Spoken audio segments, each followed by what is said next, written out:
So it's Fabio with Patrick on the fly. Today I show you tie the X-Caddis dry fly. Hope you enjoy the video. We'll see you next week. So when I tie the X-Caddis, I already put hook on my vise. This is a Daiichi 1180 dry fly hook, size 12. You can go all the way down to a size 18 hook. I'm going to use some Ultra Thread 140 10 color. I'm going to start one eye length away from the eyelet of the hook. I'm going to go about down to halfway down the hook shank. I'm going to cut the excess of that thread off. I'm going to get some Z yarn in olive brown. I'm going to use this material to build the Shuck of the fly. I already have a piece right here. And I am going to lay some over my hook shank. And then I make sure that it stays on top of the hook shank. I'm going to cinch it down. I'm going to cut the excess, the front here, which I can use to tie more flies. And then I'm going to tie this about the length of the hook shank. And there we built the Shuck. You can use the scissors to rough up the edges of the Shuck. We don't want this to be just a blunt cut. Alrighty, so I'm gonna bring my thread a little forward here. I'm gonna apply some wax to my thread. I'm going to get some olive dubbing or green caddis dubbing. I'm gonna apply some on my thread.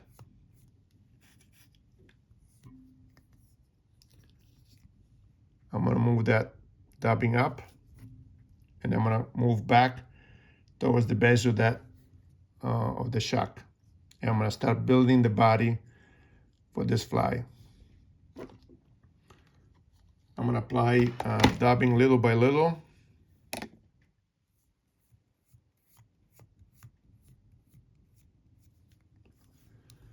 And again, if you can make a thin noodle, it's gonna allow you to apply the dubbing in a more consistent way. In the end, what we want is a carrot shape for the body of this fly,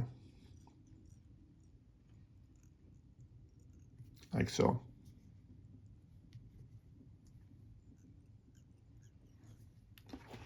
I'm gonna add some more.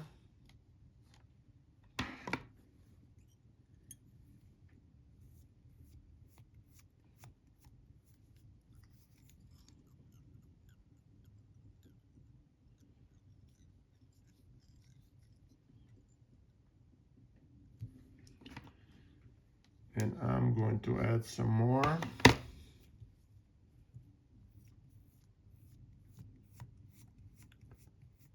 I don't like to put a lot at the same time, because then I lose control of the shape of the fly already. So I think we are in a good stage right here. So now you can see we have a carrot shape. There's some fibers that are sticking out. You can trim those out with your scissors, being careful not to tie your thread. Okay, so now I'm gonna get some deer hair. This is a Comparadun natural deer hair. I'm gonna get about an amount of deer hair. It's about 2/3 of a pencil diameter. I'm gonna hold this by the tips, and I'm gonna pull as much as I can all those short fibers. You can get a comb.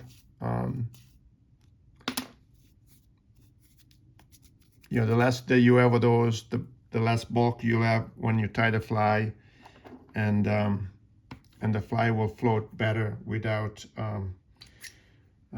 those short fibers. I'm gonna insert the deer hair by the tips in my air stacker. You wanna use a small air stacker here.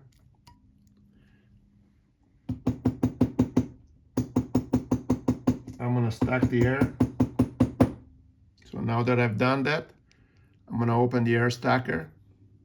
I'm gonna use my left hand. I'm gonna grab the hair by its tips. I'm gonna measure this, and we want that hair to be about the length of the hook shank. I'm gonna move the air into with my left hand. I'm gonna cut the butt ends off. So now that I have a very sharp, abrupt ending to that deer hair. I'm gonna go over with my thread a couple of times, and then I'm gonna pull down, and then I'm gonna go over the eyelet of the hook.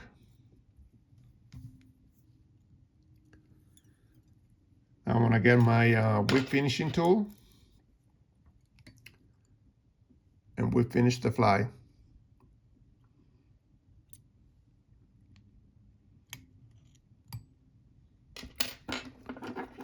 I'm gonna cut the excess of my thread here.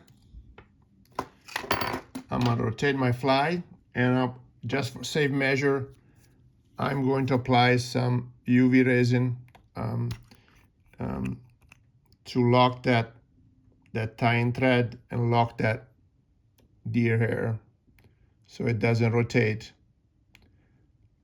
while I fish the fly.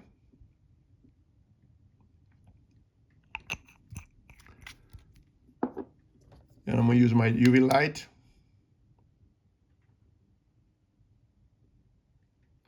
and cure that UV resin.